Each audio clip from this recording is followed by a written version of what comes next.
And Admiral, it's wonderful to have you here. A lot of people, you might recognize him either from, I believe you're the only person to be the spokesperson talking from the podium for the White House, the State Department, and the Pentagon. Pretty impressive and incredible.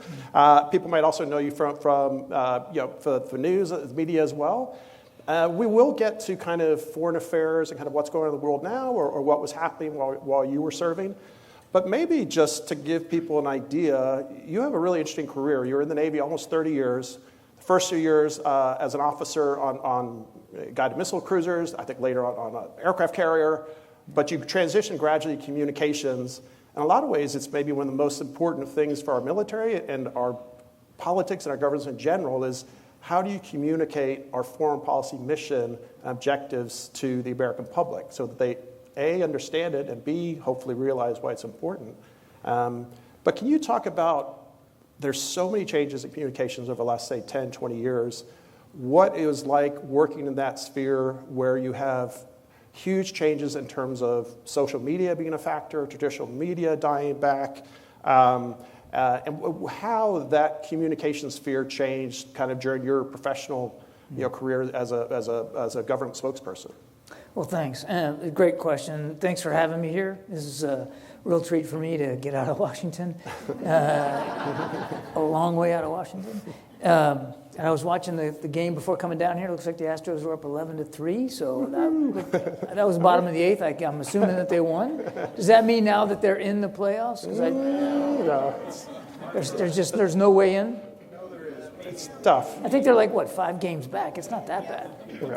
I mean, I'm a Tampa Bay Rays fan, and we are definitely out for the count. Anyway, it's great to be here. Thank you for letting me come and spend some time with you. Look, on the comms thing, I also need to make it clear that being a communications official was really the best decision that I never made. It was... Yes, I did it for a long time, and I've been very fortunate to have some amazing opportunities, including at the White House. But it was all by accident. When I was teaching at the United States Naval Academy after my first sea tour, I knew I wanted to stay in the Navy, but I didn't know what I wanted to do. I just knew I didn't want to get out. And in the Navy, as in many of the other services, you can do something called a lateral transfer, where you apply for a different skill set. So I was a surface warfare officer on a small guided missile frigate, and I wanted to do something different. I didn't know what, though. There were too many options. A buddy of mine I met at the Naval Academy, we're still very close. He very much felt the same way. We were having kids, and we wanted to do something different. And we couldn't decide. So one day, we went and got a paper plate. And we took a marker and we drew 8 slices of pie on the plate.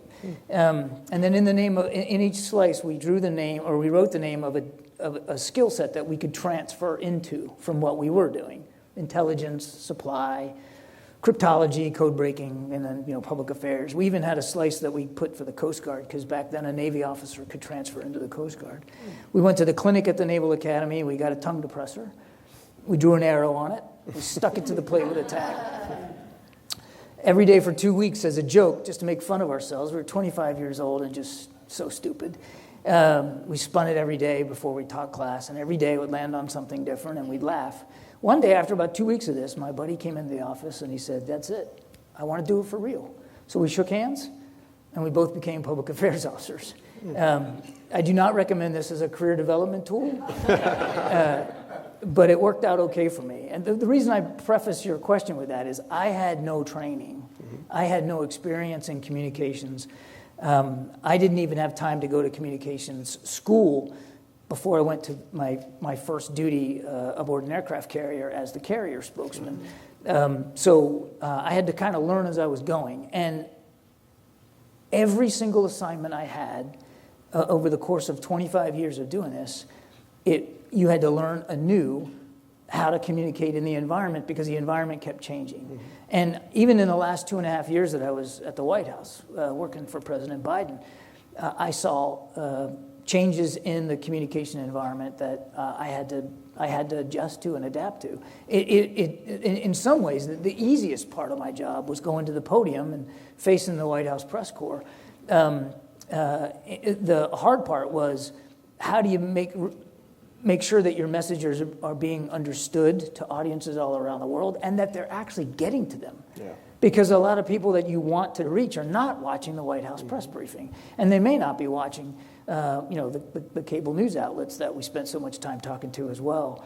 So it's a radically changing environment. It is more competitive. It is more democratic with a small d, meaning that the barrier to entry in the communications environment is much lower now. I read, I'm sure all of you guys have smartphones, right? How many of you, and I'm talking to the students now, you get your news and information from your phone, largely, or from a tablet? Yeah. Of the way you access it on a tablet, how many of you, raise your hands, how many of you get news and information from TikTok? Just one? You could be honest. Only one is willing to admit it? Okay. How many from Facebook? No? That's right. From X? No? Instagram? There we go. Yeah, the demographics of Facebook are definitely changing. I recognize it. It's a lot of old guys looking for their high school girlfriends. And she still won't friend me, by the way.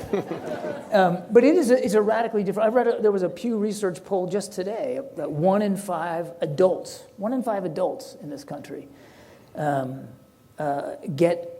say they get their news and information from TikTok. That's how they're getting it. So if we aren't having those conversations in those spaces, and I mean conversation, then you're missing out.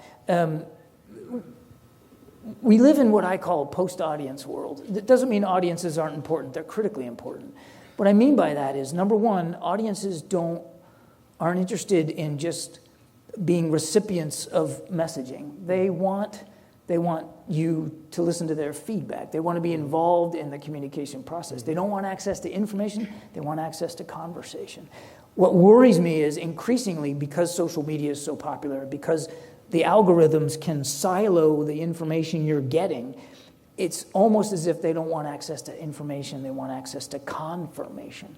They want information and news that makes them feel better about the way they voted or the way that they worship or the way that they view the world.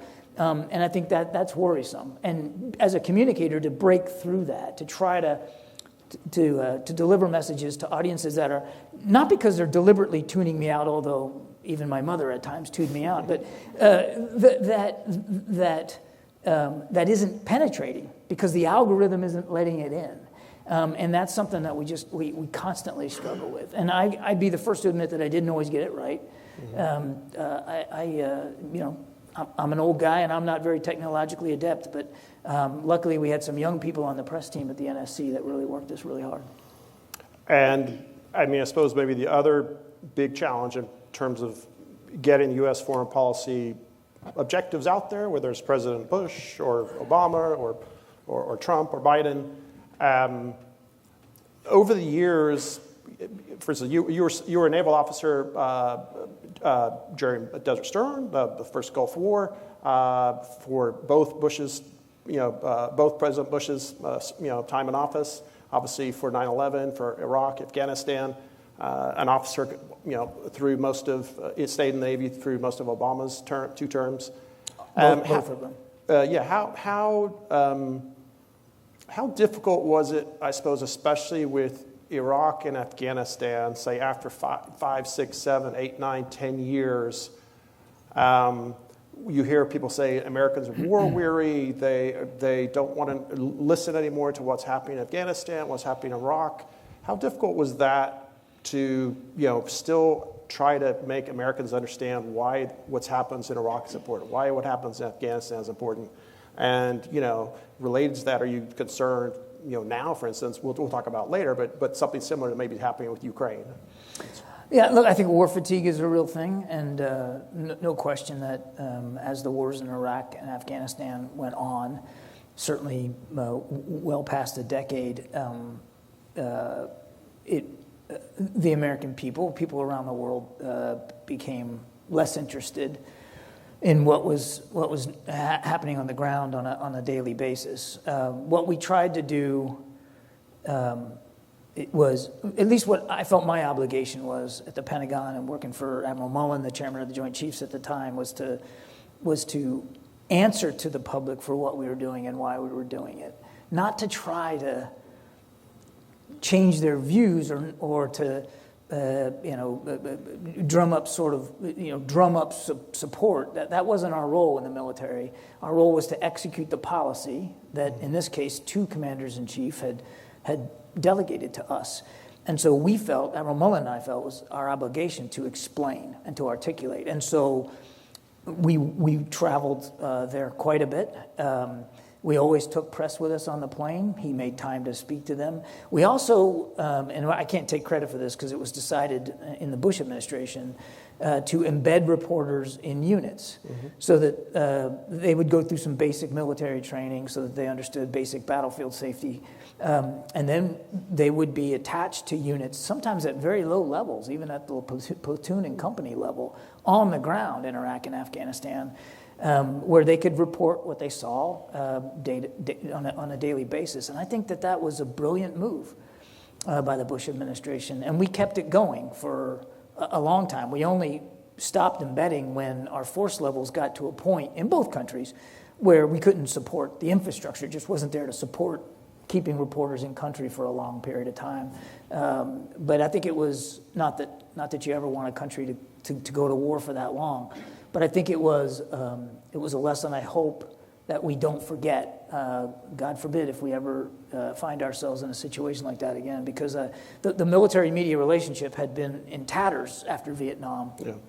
And it didn't radically improve because of Desert Storm, and Desert Storm was a very short war. These 2 wars were very long, and the United States of America has never been at war that long. No. And the United States military hasn't been at war that long with an all-volunteer force, no draft. It's remarkable, and someday maybe I hope historians will write about the way the American people stepped up, the way our young men and women in this country stepped up and volunteered to fight these wars, even to the point where in the last few years, like in Afghanistan, I mean, the young men and women fighting there weren't even alive on 9/11, and yet they still went. It's just remarkable. But it wasn't for us about trying to inject, popular support so much as looking for ways to articulate and explain what we were doing and why we were doing it. And the best way to do that is open, honest scrutiny by an independent press that are there on the ground with you, that have the ability to ask you the tough questions in the moment on the battlefield. I think that went a long way to helping the military's credibility in what we were doing. It also, back to the military-media relationship, it also forged relationships between reporters and soldiers and Marines at various levels in the chain of command. And so, because these wars went on so long, these captains and majors who had reporters embedded in their unit in Afghanistan, they became colonels and generals. And they still had those relationships with those reporters. And it did a lot to help the military writ large, that those relationships stayed healthy going. That doesn't mean you have to agree with everything that's covered, but those relationships made a big difference. And what I worry about now, and this has nothing to do with where we are today. I was worried about this when I was at the Pentagon in the first 2 years first year and a half of the Biden administration. When I came back into public service, I was worried that the military-media relationship was beginning to fray. And part of it was we weren't embedding anymore. Again, I don't want to be at war. That's not my point. But those relationships weren't being nurtured. They weren't being gardened. They weren't being fed. And so even when I came back in 2021, I saw that the relationships in the Pentagon between reporters and leaders was not as healthy as it needed to be. You mentioned obviously the commendable changes since Vietnam of embedding until the force size was too small to necessarily do it. Yeah. A more open press. Vietnam, large numbers of the Americans who served were drafted for or against the war. Obviously, a very large percentage of the population is impacted, and therefore paying attention to what's happened, has a very vested interest in it. After Vietnam, after the draft has ended, since then we've had an extremely capable, effective, professional, and most, I suppose highest, possible, best military we've ever had, which is incredible. But the difficulty is less than 1%, maybe 0.5% of Americans are actively serving the U.S. military at any one time. As compared to Vietnam or World War II, is there also the difficulty not just of people not liking what's happening in Iraq or Afghanistan, but people not caring because they're not involved. They don't have a family member who's in the Marines. They don't have a family member who's in the Army or in the Navy. I mean, was that an issue too, that we've kind of, such a small percentage of our country is actually carrying the burden? Yeah, I think that is a legitimate worry. And I know we spent a lot of time thinking about it when when I was in uniform and when I was working, again, on the Joint Staff.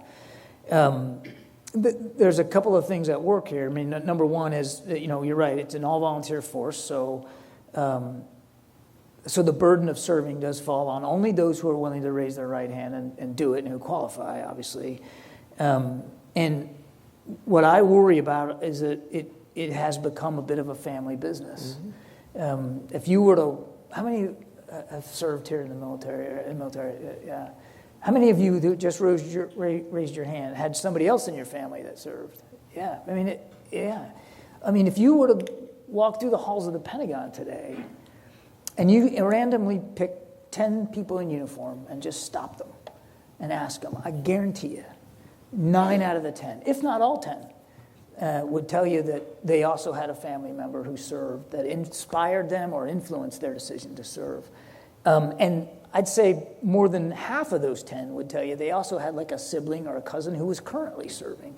It has become a bit of a family business. I mean, my grandfather served on a battleship in World War I. My father was on an aircraft carrier during the 1950s. I come from a big Irish Catholic family, 6 kids, 5 boys. Dad made all of us join. He said, you live in the greatest country in the world, you're going to pay it back. So even though Nixon got rid of the draft, in my family there was conscription. And you were, by God, going to go. All my brothers served, all of us did. I'm the only one that stayed in and made it a career. But I met a beautiful woman at Officer Candidate School who was a naval officer, and we got married. My daughter married a naval officer. They're down in Virginia Beach right now. He's on a destroyer squadron staff. My son enlisted and then became an officer in the United States Navy. Nobody cheers for West Point football in our house. Just saying that right out. But the Kirby family is not unique. And that's what worries me. And if we're not careful at trying to bridge there is a gap between the American people and the military. If we don't try to bridge that gap constantly, it'll just keep growing. And before you know it, the military will be a Spartan class, right? It'll just be something separate and distinct that you don't even think about anymore.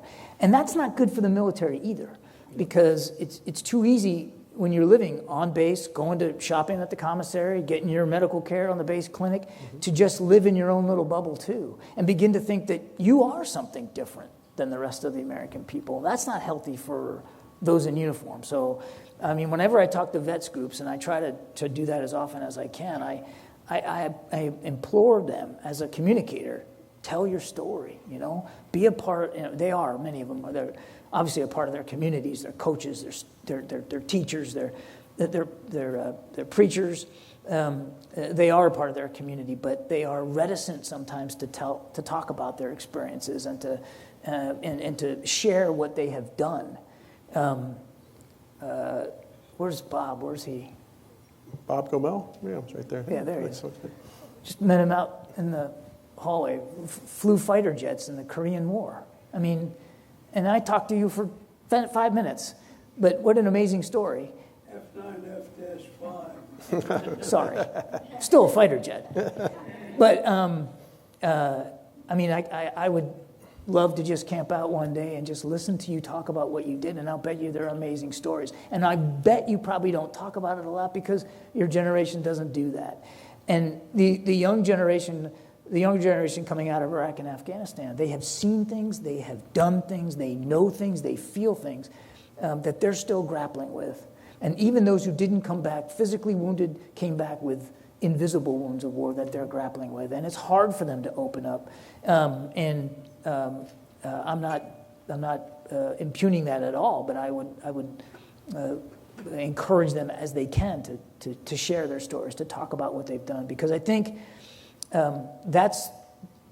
it's a simple way, but it's a good way to try to bridge that gap between the American people and the military and the veteran community. Because as a famous Vietnam War correspondent once wrote, all war stories are nothing more than human stories. Mm-hmm. They're just about people making mistakes, people doing brave things, people enduring unspeakable tragedy and coming out on the other end. And those are the kinds of stories that I think inspire, and we all need to hear them. And there's millions of them out there that are just not being told. You touched upon Iraq and Afghanistan. I won't necessarily get into whether people agree or disagree with President Trump made the negotiation with the Taliban for the withdrawal. President Biden, it was his decision to follow through with that withdrawal. But before that and beyond that, how difficult was it as, those first 5 years of war, as 10 years of war went on, to get the American people to understand the potential danger still emerging from, Afghanistan, would be Al-Qaeda or ISIS-K, or instability in Iraq, when back home, Americans might have felt, since 9/11, nothing's that bad has happened here. A lot of credit goes to the American military, the intelligence services, but how difficult was it to keep Americans understanding why keeping a focus on Iraq, Afghanistan, those hot zones was still important, even if there hadn't been a follow-on 9/11 or something comparable? Yeah, that's a challenge. Because the threat was still real, particularly as Al-Qaeda morphed into ISIS and other groups, Al-Shabaab. And so the Al-Qaeda threat specifically diminished, certainly after bin Laden was killed. But that didn't mean that those terrorist groups and the threat that they posed as they spun off and became something different was any less. Now, there was a big spike in interest in 2014 when ISIS came on the scene in Iraq and Syria, and this wasn't Al-Qaeda. These guys weren't just radical ideologues. They were after territory. They were not just after what's between your ears. They were after ground. They wanted to create a caliphate, and so it was a completely new terrorist threat that we had not faced before. And we still have troops, as we speak, in Iraq and in Syria that are going after that threat. It's still there, and yes, it is sometimes difficult to make people understand the reality of that threat when it's not facing them every day. When they're not seeing it on the news, when they're not feeling it at home, that doesn't mean it's not still there. And so part of my job, I always felt, was doing the best I could to tell those stories and to provide the media access that was required to improve public awareness of what was going on. But it's hard. It's harder. It's harder because it's not as manifest as it once was.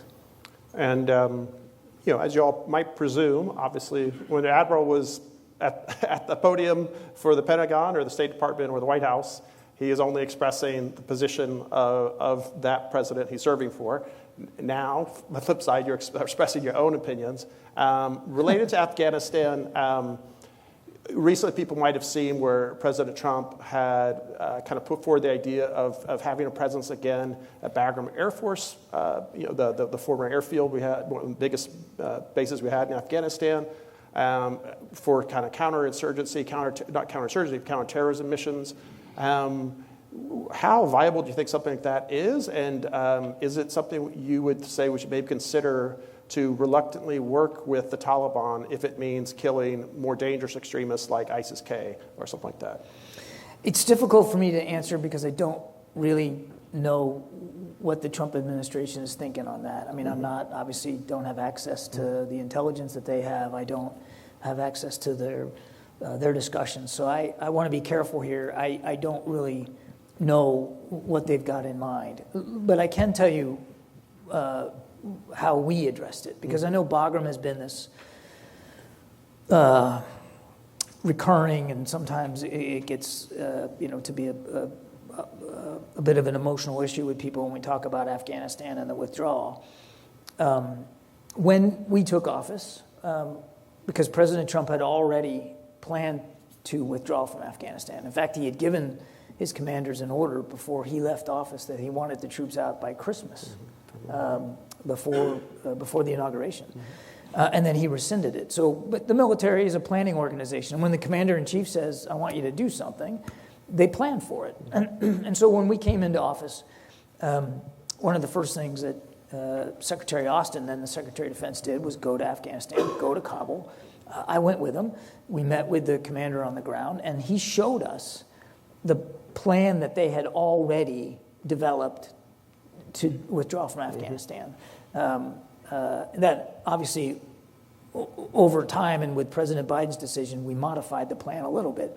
But the point I'm making is the closure of Bagram Air Base was always part of that plan. That wasn't something that that President Biden just kind of made up. This was part of the military's plan to withdraw, because the goal was to get down to a very small number of troops that would just be protecting our diplomats. That was President Trump's goal, and President Biden certainly shared the desire to leave Afghanistan. So Bagram was already planned to be closed. It is a big, sprawling base. It was built by the Russians in their invasion of Afghanistan in the late 70s. And we used it very effectively as a major air base, as well as they did some detention activity there.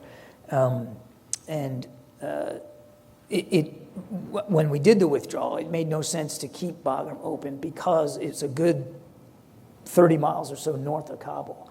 And so if you're going to do the evacuation out of there, all your evacuees would have to travel over dangerous territory from Kabul to Bagram, where the Taliban were all over the place. And we didn't believe that was a responsible thing to do. And then just to hold the base, just to maintain it, you need a couple thousand troops. So fast forward to where we are now. Again, I don't know what President Trump is thinking here, and I think I should let him and his team talk to that. But if you do it, you have to recognize that you're going to be dealing with a Taliban government that the United States has not recognized. Certainly a Taliban government that has not met their obligations to the international community, the ones they themselves made, particularly when it comes to the treatment of women and girls and education there. And I would suspect that means it would be a hostile environment, or potentially a hostile environment, which means if you're going to reintroduce troops there, it can't just be about how do you operate the base. It has to be how you defend the base against potential hostile action by the Taliban. And the last thing I'll say on this is that the Taliban already spoke to it right after and said that they had no intention of welcoming American troops on base at Bagram. So it's a long answer to a question I simply don't really know the answer to, because I don't know what they're thinking. But if you were going to do that, you would need to fortify it properly, resource it properly. It could potentially be an island in a very hostile environment, and then weigh that against whatever operations you might want to run out of there. The final thing I'll say on this is, and again, without knowing what the intention would be, but if, and this is a big if because I'm ignorant to what they're thinking, if it was about counterterror, we have already proven, the United States military has proven, you don't need a footprint in Afghanistan to keep putting pressure on Al-Qaeda and ISIS and Al-Shabaab. The terrorist threat has migrated to other places, particularly in the Sahel and North Africa. I'm not saying that there's not Al-Qaeda presence in Iraq or even in Afghanistan. What I'm saying is it's so diminished that the greater pressure on counterterror operations are elsewhere, not in Afghanistan. You are also, on the inside, the highest levels for another fascinating and distressing recent period of history. Putin's full-scale invasion of Ukraine in February 2022. that entire year of the withdrawal from Afghanistan, the entire year before, he's doing quasi-fake exercises, really building up forces to actually invade Ukraine. Even I think a lot of Biden's critics would say they would give him a lot of credit for the decision in the weeks before Putin's full-scale invasion to go public to the world, say this is real, this is a very real threat, we know what they're doing, this is not exercises. Can you talk about, from the inside, within the administration, how it was that you came to the realization that this is absolutely real, there's a very good chance he's going to do this, and then B, how did you make the decision, because you risk compromising intelligence sources or assets, but how are we going to make the decision to go public with this, and what was that entire process like? Yeah, so we started seeing what Putin was doing in the summer of 2022, moving units there and the saber rattling. And we were watching that closely. We were in touch with our Russian counterparts. Secretary Austin was in touch with his, trying to sort of put them on the spot about what they were doing. But the intelligence just kept showing build up and build up and build up, to the point where in late January or so, it was pretty obvious that this was not training. First of all, they weren't doing training. I mean, they were in camps all around that border to the east, across from the Donbass, as well as all the way to the northeast of Ukraine and even to the north into Belarus. They were all along that arc, and they were amassing in such numbers and in such capability and not doing any exercises. It was clear they were preparing for something. And then we start seeing field hospitals get built. Then you start seeing blood get delivered to these field hospitals. And I'm sorry, those of you who've been in the military, when you do exercises, you're not building field hospitals and packing in plasma, right?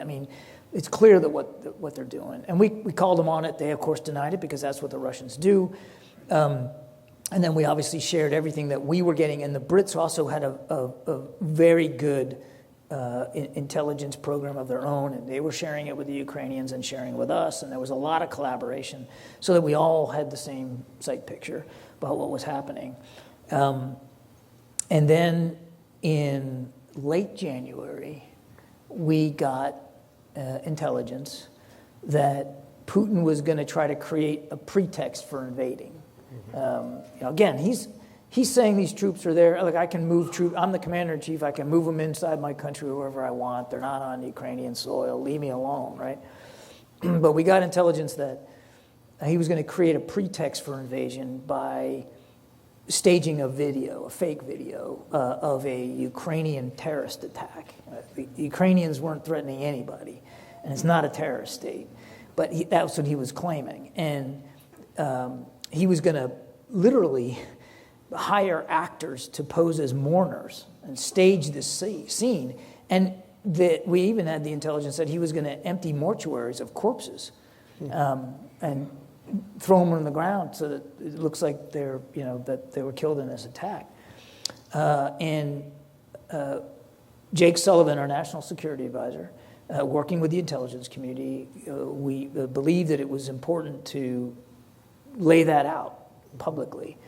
And so he got the intelligence declassified. They created a script for it, and it was given to me at the Pentagon, and it was given to my counterpart at the State Department, Ned Price, and both of us on the same day went to our respective podiums and laid this out for the press corps and for the public, that this is exactly what we think he's going to do, and he may do it in a couple of weeks. Of course, Dmitry Peskov, who's Putin's lapdog spokesman, denied it. But we believe that it threw them off. They weren't expecting that. They didn't know that we knew about it. And I don't think they expected us to go ahead and make it public. And we think it threw off his timing, at least by a couple of weeks. Now, he still created that pretext. He still claimed an attack on a Russian official in the Donbass as his excuse for him to go in there. But so it slowed him down. It didn't deter him, but it definitely got inside their decision-making loop. And and we did it time and time again after that, this idea of what we called strategic downgrades. It was a valuable lesson that I hope we never unlearn.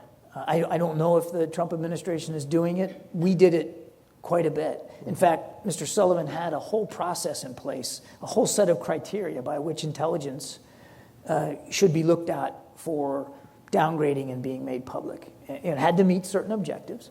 But if he agreed, then he would ask the intelligence community to go take a look at it and see if they could declassify it without violating sources and methods, without shutting off any further avenues of collection. And then if the answer was yes, then a script would be put together, and then I would be dispatched to go make it public. And I mean, it was a powerful tool that I don't think we ever really thought about using before. There's an old saw, I think it's attributable to Mark Twain, that a lie can travel halfway around the world while the truth is still tying on its shoes. Well, today, information is moving so fast, you can't even get your shoes out of the closet, right? You can beat a lie to the punch if you know it's coming. Okay. And so we did it. Sometimes it wasn't even lies or disinformation that we made public. It was information that we knew an adversary or an opponent was thinking about doing. I'll give you another great example of this. It's a long answer, but... It's a good answer. You got me all lathered up on this. So in the August of 22, then Speaker of the House Nancy Pelosi was planning a trip to Taiwan. And it was a controversial visit. Even here at home, it was controversial. But she's a Speaker of the House, and she's entitled to travel where she wants to go, and she wanted to go to Taiwan. And the Chinese, certainly expectedly, they had a very negative reaction to this. And over a period of weeks, we gathered intelligence about how the Chinese military, the PLA, was going to respond to a visit by Nancy Pelosi to Taiwan. And it included missile launches, naval exercises closer to the island than ever before, cross-strait air activity, even cyber activity, and certainly propaganda that they were going to put out there. Mr. Sullivan ran the process, worked with the intelligence community, and they created a script. And I went to the White House briefing room and laid it all out for everybody, that if the speaker continues with her trip plans, this is what we expect the Chinese to do. And I went chapter and verse, right down the list. Now, did that stop the Chinese from doing those things? No, they still did those things. And certainly it was unsettling for the people of Taiwan. Certainly it was unsettling in the Indo-Pacific because of the aggressiveness with which they responded. But the shock value that they were trying to get out of that was gone because I took it away from them. And the international community joined in pre-condemning those actions before they even did them. Yeah. Other nations were like, hey, you shouldn't do this. You shouldn't raise the temperature. It's a powerful tool, this idea of declassifying what we call strategic downgrades. And again, I hope it's something we never unlearn. The last thing I'll say on this, I've been a communicator, again, 35 years total. I have never seen the cooperation with the intelligence community across themselves, but also with us in the communications business, better or stronger or deeper than it was in those last 2.5 years while I was working at the White House. Just an incredible understanding between both of us of what our equities were, what our abilities were, what our challenges were, but also to try to get to yes and to try to find a way to get in front of these lies and to beat back the disinformation before it actually happens. And maybe I'll just follow up to what you're mentioning, and I'm sure we'll get to other topics like Iran and the audience questions. I'll get to those in just a moment. But maybe just a follow up to obviously China. Russia is a dire concern, but China is by far the absolute biggest, most dynamic concern to the United States militarily, politically, influential, economically that we face for many years to come. You mentioned, obviously, you all probably made things difficult and maybe weren't happy when Speaker Pelosi went to Taiwan. But can you also talk about President Biden's stance on Taiwan, and just for the audience to kind of know, essentially since the 70s, most Republican or Democratic presidents have taken a position we call strategic ambiguity. We won't definitively say we will definitively defend Taiwan if it is attacked. We will not say yes or no. And in some ways, it's seen as beneficial that the Chinese don't know our goals there. But Biden seemed to kind of go beyond that threshold 2 or 3 times, and maybe put you in a difficult spot. One time in particular, I think he said, "We will help defend Taiwan." What was that like? And had the policy actually changed, or had he just kind of gotten ahead of his skis or something like that? No, we made it clear that the policy had not changed, but that the president was speaking from the heart. I mean, if you know Joe Biden, he's pretty genuine, he's pretty authentic, and he's unafraid to speak his mind. And in this case, he believed he was referring to a hypothetical question, and so he gave a hypothetical answer. But he followed it up shortly thereafter and said he wasn't changing the policy. Look, now I'll speak for myself because I'm allowed to. I think it was good that he did it that way. I think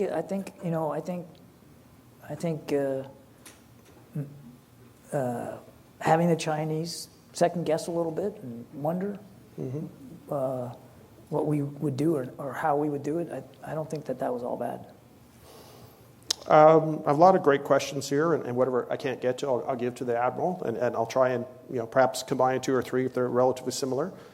Some people put their name, some people don't. That's perfectly fine. But a good question in line with what we're discussing, but maybe in a broader sense of media and communication. Robert asks, what's changed in our storytelling and communication regarding the American military and the media? He's saying, examples, previously we saw ourselves at a bridge too far, the guns of Navarone, versus more recent films such as Lone Survivor or Black Hawk Down.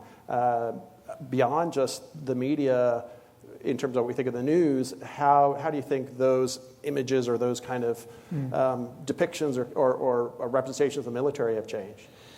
Well, I think they've changed with both the nature of the wars we're fighting, but also the way films get made. There's a realism, there's capabilities in the filmmaking process that they didn't have back when The Guns of Navarone, which is a great movie, by the way, was made. One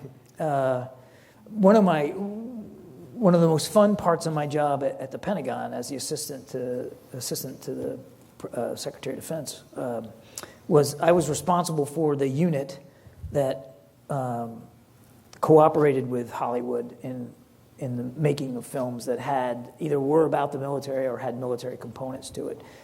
All the branches of the services have an office in Los Angeles and Hollywood, and they work with producers on scripts and things like that. In fact, I got to go out there when I was the head of Navy Public Affairs. I got to go out there while they were putting together that TV show, The Last Ship. And I sat there and watched the pilot of it before it aired, and I did recommend a few changes that they made, thank goodness. And then I also got to watch the not finished version of Captain Phillips, which was just a great Navy movie. If you haven't seen that movie, it's very accurate in terms of what happened. But it's a really good depiction of what the United States Navy can do. So the nature of films have changed, and what's interesting, what makes for good stories. And I think it's important that those stories, as I said earlier, those stories need to be told. The ones that are true, certainly, and even ones that are fictionalized to depict what the men and women of the United States military can do today, who they are, and what they face. There's another really excellent movie that I think it's less than a year old. It's gritty and it's violent, but it's called Warfare, and it's about some special operators who were really caught in basically their version of the Alamo, in Afghanistan. It's very, very powerful, and it's a true story. And if you haven't had a chance to see it, I highly recommend it. So I think we need to keep working with the entertainment industry to tell these stories because they're amazing. Speaking of stories, I'll tell one on my own here. It's actually not mine. I've stolen it, but it could be. It could be the scene of a movie. It's a story that I heard the former Commandant of the Marine Corps, Mike Hagee, he told the story in 2007, I think. And it was about a group of Marines in Iraq in 2006.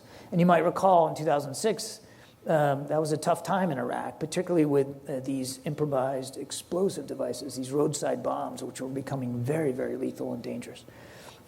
Anyway, the small patrol of Marines were out in western Iraq. They come over a sand berm and they look down, and there's a road below them, and next to the road is 3 guys digging a hole, and next to the 3 guys digging a hole is a little cart driven by a donkey. So they think the worst, that probably these are roadside bombs being planted, and so they do what Marines do best. They fan out, they approach. Unfortunately, these would-be bombers see the Marines coming, and they take off. So the Marines go to the site, and they investigate, and sure enough, these guys were, in fact, preparing to bury IEDs, roadside bombs. The Marines safely exploited all the material there, collected it, got it ready to bring back to base so that it couldn't be used to harm anybody. And at one point while they're doing this, a young sergeant walks over to the donkey, and he unhitches it, and the donkey trots off. The Marines follow the donkey. 2 miles away, takes them to a mud hut where these 3 guys are hiding out. Marines capture them without firing a shot. They bring them back to base. They get back to base, and some senior officer's just delighted. They got all this bomb material that they can exploit for intelligence, see how they're being made and all that kind of stuff, so they can disrupt future threats. And then they got the actual bombers that they can interrogate. And this officer walks over to the sergeant, and he said, "Sergeant, what made you think to unhitch that donkey?" And he said, "Sir, I grew up on a farm. I enlisted at 17. I've been following jackasses my whole life." That is a great story. I don't even know if it's true, but it should be true. But I'm glad you asked that question, because it is in the telling of stories that you really get a sense of who the military is and what they're capable of. And what's great about that story is, we don't know whether this young sergeant was black or white or Latino or Christian or Muslim. All we know is he grew up on a farm, and he had a good idea, and he implemented it. It was initiative, it's creativity, and that's what an all-volunteer force buys you. But only if we make that case. And I believe he's still there, related to Commandant Hagee, so basically the commander of the Marines. After he retired, he is now, I believe, in Fredericksburg. If maybe you'll get a chance to go, it's incredible. It's a great museum. It's a smaller museum, but the U.S. National Museum for the War in the Pacific is in Fredericksburg. Okay. And I believe he's the director there now. I believe. I did not know But I would just say it's a just great, small museum. You might wonder, why is it, 100 miles away from the coast? It's because Admiral Nimitz is from Fredericksburg, so that's why I believe why it's there. But just to kind of follow up on something we kind of opened with, and just good questions about communicating in general. And like I said, I'll kind of try to combine some of these. Goldia asks about bridging the gap. Looking around the room, there aren't many youth here. We're extremely grateful for the students from St. Vincent State, from Eric Tanner from Conroe ISD, one of the schools who are here. But she says, if the news is being spread on social media, is the government doing a good enough job to have a presence on social media? And then kind of related to that, they didn't put a name, but someone says, how do you see the White House changing to communicate better with younger generations? You guys should answer that one. Yeah. What do you think? Is the government doing a good job on social media? Trump is. Who said that? Truth Social. He keeps tweeting every day. He is. So that's our social media. That's your social media. True Social. Yeah. Yeah. What do you guys think? You agree? Come on, don't be bashful. It's not church. Yeah.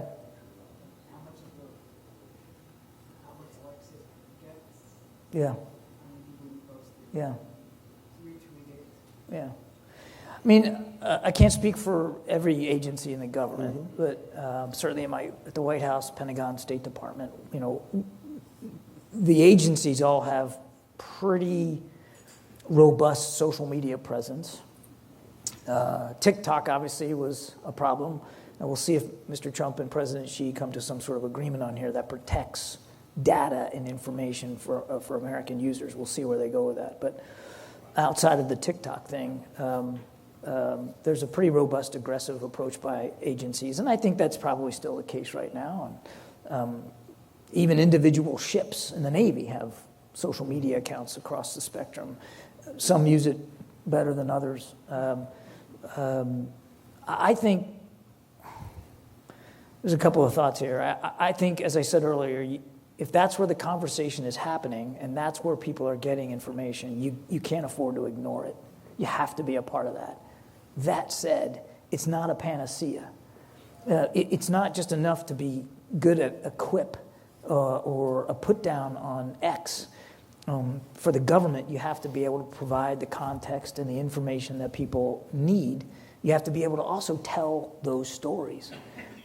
People are not swayed or influenced by facts and evidence. I think facts and evidence are great. I think we need more facts and evidence and more science in how we make certain decisions. And in the military, more engineers. But unless you can tie the facts and evidence to real people and the impact that these decisions are having on their lives, it's very, very difficult to break through the noise that is so prevalent on social media. So it's good to have accounts out there and to be able to set the record straight on things. But unless you tell a better story like the Marines do, it's going to be hard to break through. I would also say, and to the young man's point about True Social, I actually agree with him. If you think about commanders-in-chief, presidents, at least relatively modern presidents, the ones that were the best communicators were the ones that mastered the communication technology of their time. Abraham Lincoln mastered the use of the telegraph. He couldn't get on Air Force One and fly to Peoria to give a speech, but he could send it by telegraph to a professional speech reader and have that person deliver the speech on his behalf. And he did that. Of course, he kept in touch with his generals in the war through telegraph, through the telegraph, but he mastered the use of the telegraph. Theodore Roosevelt mastered the use of photography. I mean, if we all think about Teddy, what do we think about? We think of San Juan Hill. We think of that picture of him in the bulldozer at the Panama Canal. He had a photographer go with him everywhere. And he wasn't shy about putting his image out there in photography. Of course, FDR, we always think about radio. Radio was the up-and-coming technology, and FDR did a great job at radio with that beautiful baritone voice of his and those fireside chats. John F. Kennedy in the live television press conference. I mean, we never had a president that was live on TV before Kennedy, and he understood the power of it and used it very, very effectively. In fact, if you're a Kennedy fan, and I am, my initials are JFK because my dad. I was named for an Irish uncle my father did not like, but he was agreed to the name because I'd have the same initials as President Kennedy. If you go on YouTube and just Google Kennedy press conferences, there's some great clips of him he was a natural at it. And then, of course, Reagan and live set-piece speeches. I mean, I could go on and on. Well, you know what? Donald Trump has mastered the technology of his time, which is social media. It is how people are getting information. It's how they're getting context. And he knows how to play in that world in ways that no other commander-in-chief has ever done. So I do think whatever side of the aisle you're on, however you vote, if you're going to be in government, you've got to learn that space and learn how to use it effectively. I know you can just do a few more, but I know we've got to wrap it up. I'm your guest. I'll stay here as long as you want. Thank you very much. another fascinating thing I would say about Teddy Roosevelt is I believe his total amount of time on the ground in Cuba was less than 48 hours. Yeah. Which is, I mean, but he brought his own press with him. He knew, I'm not taking away from his courage or anything like that, but he knew how to reach the people. On the flight here, I'm reading a book about Harry Truman. Actually, Harry Truman wrote his memoirs, but then 10 years after he left office, so 1960 or so, he wrote a book called Mr. Citizen. I'm halfway through it. It's a great book if you like Harry Truman. But he has in the middle of the book with all the photographs, he's got a photograph of him doing his farewell speech. I'm sorry, farewell speech at his library in Independence, Missouri. And behind him you can just see the bottom of the painting of Teddy Roosevelt charging up San Juan Hill on a horse. But in the caption of the photograph, Truman writes, oh, by the way, Teddy went up on foot.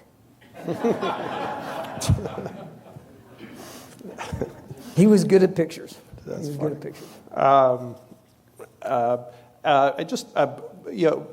question here, just for the audience to know. Jennifer asks, what can you share about Austin Tice, a Marine and journalist from Houston, who was taken hostage, sadly, over 12 years ago in Syria. A Marine. He was, I think, in law school at Georgetown. He was freelance journalist with the Washington Post. Sadly, even with the collapse of the Assad regime, there's no resolution. You're not in government now, but do you know anything you could say on it? I mean, all I can tell you is what we knew when I left office. I have no idea if any more information has come to light since January 20th, but we did not have definitive information about his whereabouts or his condition, and we tried very hard to keep the family informed at every turn, but we had nothing conclusive that we could point to give them a solid answer. It's very, very sad, very sad. And just again, as you said, you are not currently in the government, so can't give an insider's opinion on any of this. But multiple questions relating to the Defense Department now and the current Secretary of Defense. There is not a name of this one, but it says, what do you think about the new edict on changing the name back to, or at least a secondary name to, the Department of War? And then 3 questions on Secretary Hegseth. Raymond asks, can you share any insights on, I suppose, the Secretary Hegseth calling together all military flag officers, being all generals and admirals, here shortly? Related to that, Maria asks, would you be able to comment on what it may mean to our military? We see requirements, perhaps, of loyalty pledges in the Department of Defense. And similarly, can you discuss the potential meeting of all of these flag officers? And then Ken asks, I suppose, let's see, can you offer your thoughts on, I suppose, Secretary Hegseth's relationship with the press? Okay. Do you have other questions? Yes. So look, on the War Department thing, I first of all, it can't be done by edict. It has to be legislated. Back to my boy Harry Truman. It was Harry Truman in 1947 who signed the National Security Act, which established the Department of Defense.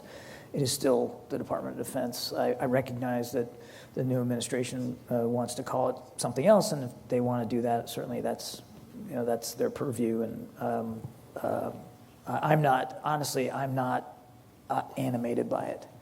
What matters to me is the men and women in the military, being resourced and trained and funded appropriately. Are their families being supported? Are the missions that they're being asked to do the appropriate missions that are contributing to readiness and not detracting from readiness? So I'm much more worried about that stuff than what's put on the door.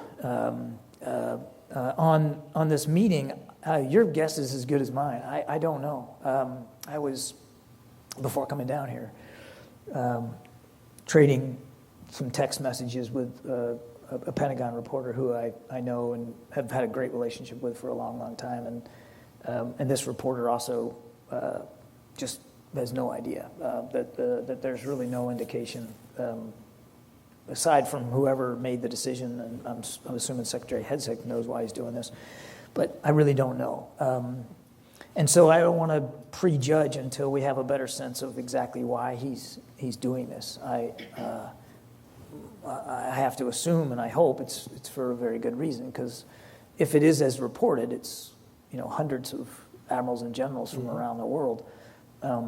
You'd want that to be for a meaningful purpose. I've never seen that happen before, and I had 29 years in the Navy, and I'd never seen that sort of thing get called. Again, I think we need to let Mr. Hegseth answer to it and explain it for how he wants to handle that. I am worried. I'll say it. I am concerned about some of the actions that are being taken on press freedoms, particularly an edict that just came down a few days ago that now reporters have to, apparently they have to sign a pledge. I think this might have been part of the question, the loyalty pledge, that they won't report on even unclassified, unofficial information. Well, that's their job. That's what they do. Yeah. And you benefit from that. You benefit from that. When I'm just going to go off a little bit here, but just bear with me. I have been a spokesman at the White House. I've been a spokesman at the State Department, and I've been the Pentagon press secretary twice, actually 2.5 times. And there's no other federal building where, until lately, the press corps had the free access that they had previously enjoyed at the Pentagon. No other building lets them do that. And you would think of all the places in Washington, why would the press be allowed to roam around the Pentagon? Because it makes better reporting. It serves the American people better. They're not getting into classified spaces. They can't knock on the door and just go into a secure facility or the command center. But they can have conversations. They can build and nurture these relationships. And again, I'm not going to, they should speak, this team ought to speak to why they're doing what they're doing. But it is self-defeating to not provide as much access as possible to the Pentagon press corps. You're actually hurting yourself, because if they understand an issue better and they have the context, their reporting will be more accurate. Not only will you be served well, but the military will be served well by that. That's why the embedding process was so incredibly valuable. Those reporters were on the front lines with soldiers and Marines in battle, and they could see for themselves how brave and how disciplined these troops were and what they were doing. That makes for better contextual reporting and better stories. And so I feel like it's deeply concerning to me. And not only is it egregiously unfair, it is, in my view, self-defeating to the extreme. And before we conclude, we might just mention again some of our upcoming events the next 2 or so weeks. Sonia mentioned the institute classes we have, which will start next week. What really makes them fun and interesting is the guest speakers we have. We'll have 7 classes in a row, and 2 former ambassadors, have analysts, a unique variety of people, sometimes intelligence backgrounds. Our opening speaker actually was an FBI counterterrorism commander already in D.C. on 9/11, and he got the word that Pentagon had been hit, and he was there in 6 minutes. And it's amazing to hear an insider's perspective. So he was the on-site commander for the Pentagon, and that was his crime scene for the next many, many weeks. How even at his level, they didn't even realize, they initially thought it had been a huge truck bomb. But fascinating story, just kind of, how that changed the FBI, changed the, entire defense posture, military posture, intelligence posture. He'll be a great, interesting opening speaker. As Sonia mentioned, on Tuesdays, October 7th, we'll host former CIA director and former Secretary of State Mike Pompeo. And October, October 13th, again, we'll be hosting John Sherman, who is now the dean of the Bush School of Public Policy at Texas A&M. But what he's probably best known for, and he's one of those people who will probably talk about a lot of things that I will have a hard time understanding, but his last two positions in the government, he's 30 years in intelligence and the Defense Department. He was the Chief Information Officer for the U.S. intelligence community, and before that, he was the Chief Information Officer for the U.S. Department of Defense. So he's going to talk about how AI, cyber threats, quantum computing, all of those are changing intelligence and national security issues. And this is a good question from one of our great teachers, Eric Tanner over there. Always good to have you. As the man who had to deliver the news to the media and the public, how much input did you have in what was being reported or what wasn't? And then kind of maybe just a closing note. Is there anything, maybe we touched upon it, or maybe you want to kind of flush it out some more. Is there any last thing you'd like the audience to leave in terms of what you personally see as the biggest concern for U.S. going forward? What was the first part? The first part, the first part is as within the administrations, were you involved, or were you able to give much input into either how a policy was created or the message? Obviously, what's the message that's being crafted to put out there? How much input would you have had? And then a kind of conclusion, kind of what I don't want to say what keeps you up at night, but I mean, what would you like American people to kind of think about and focus on? What keeps me up right now are my wife's two cats and my 62-year-old prostate. Those are good ones. On the policy, I was not a policy maker, and obviously I wasn't a policy decider. My job was to represent, articulate, and defend those. But, and this is a big but, you can't be an effective spokesperson if you aren't in the room when those policies are being debated and decided. And you are failing your boss if you don't have the gumption when required to state your view. Not just about how it's going to get communicated, but whether you think in your own common sense way, you think it's right or wrong or needs to be amended. I worked for amazing leaders, all of them. Mike Mullen, chairman of the Joint Chiefs of Staff. Chuck Hagel, my first secretary. Actually, Leon Panetta was the first secretary of defense I worked for as his co-spokesman. Then Chuck Hagel was the first Pentagon press secretary in uniform. John Kerry at the State Department. Lloyd Austin again at the Defense Department, and then Joe Biden.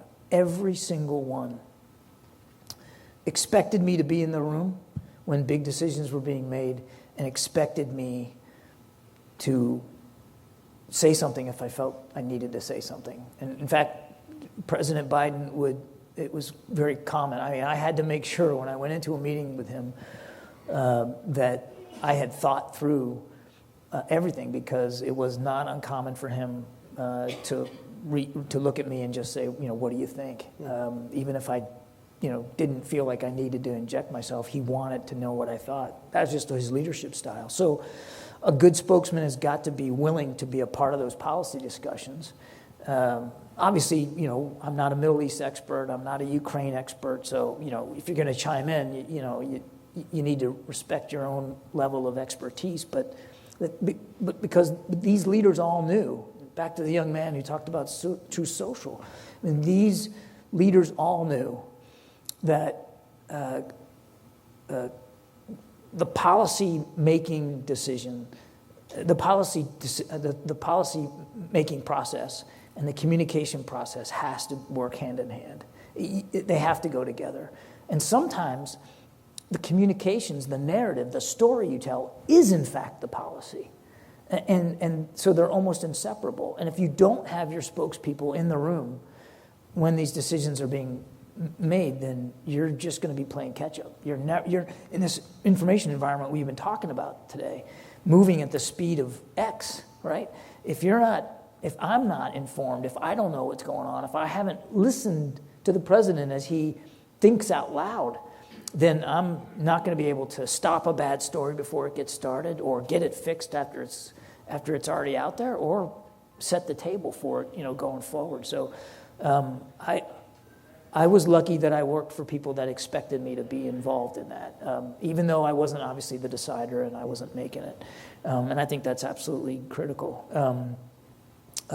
Look, we're in a turbulent time right now. I don't pretend to understand everything that's going on. I'm not an expert on that. I have no insight really into the new administration and what they're doing and why they're doing what they're doing. But we're at a tough time right now, and I think, you could spend all night talking about, things that worry you. I'm certainly worried about where Ukraine's going. I was glad to hear President Trump make comments in New York that he thinks the Ukrainians can take their territory back. That's a reversal, but it's a welcome one, and I'm glad that he sees that, and I hope that it's followed up by policies that help the Ukrainians take back that territory, that put pressure on Russia. I'm certainly worried about where things are going in the Indo-Pacific, but specifically with Taiwan and what the new normal that the Chinese have set for their activities and their aggressive activities in the Indo-Pacific. I'm worried about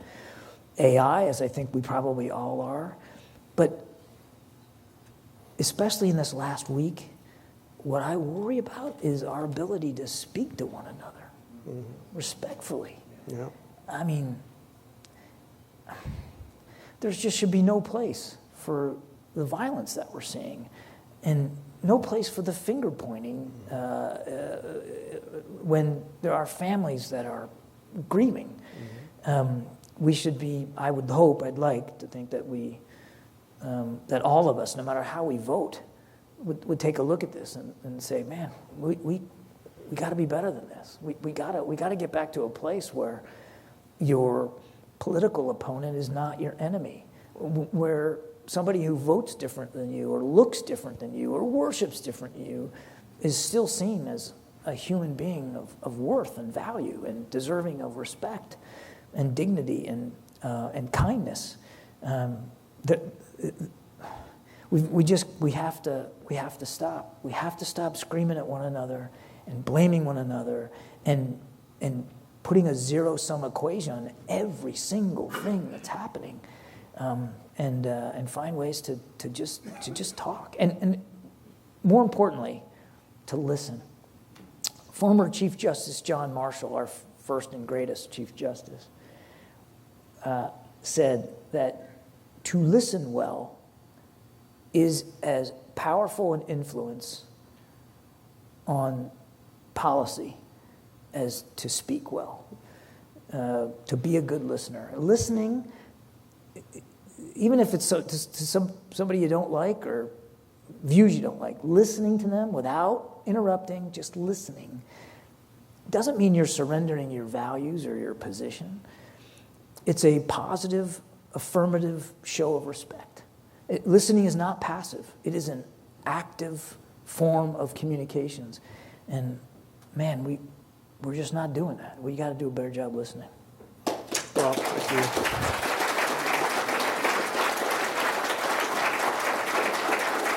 And I couldn't concur with you more. And I suppose as a nonpartisan organization, that's what we try and hope to do, and bring in plenty of Democrats and Republicans and different perspectives. But hopefully, everyone listens to different perspectives and chats with their friends who are conservative or Democrats or liberals or Republicans. And I want to say that's, I think, a perfect way to end all of this, and I think is really what's needed in the country right now.